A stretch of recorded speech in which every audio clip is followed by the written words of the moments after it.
Get the latest Zacks research, analysis, and rankings on exchange-traded funds in Exploring ETFs. Hong Kong ETFs are in focus this time around in this ETF segment. Our ETF strategist, Eric Dutram, and editor of Zacks ETF Trader joins me now to talk more about it.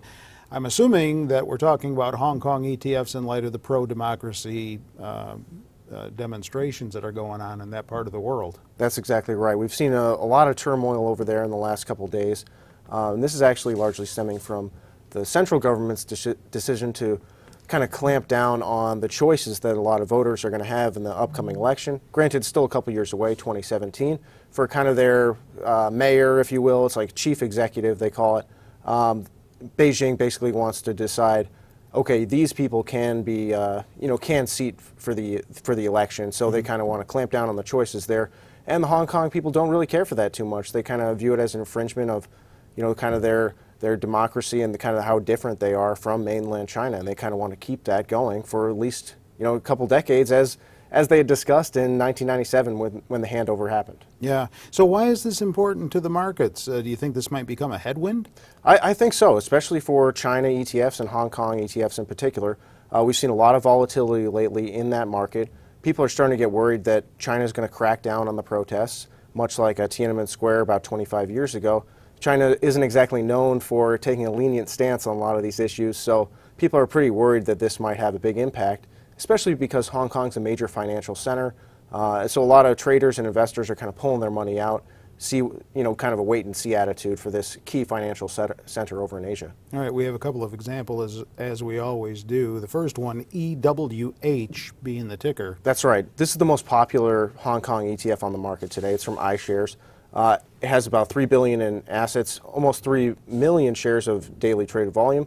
It's heavy in financials. You got a big real estate chunk as well. It's lost about 4% in the last week, 7% in the last month, but it doesn't sound like a lot, granted, but if you compare it to the S&P 500, we've seen about maybe a % loss for the S&P 500 and then a 1.1% loss in the last month for that benchmark. So it's really underperforming when you compare it to the U.S. market, and this is pretty much all due to the protests. All right, you've got a few other Hong Kong ETFs as well. That's right. If we look at the small cap space, EWHS, just like that EWH, but S tacked on the end for small cap. Plural, does that mean plural? Just small, actually.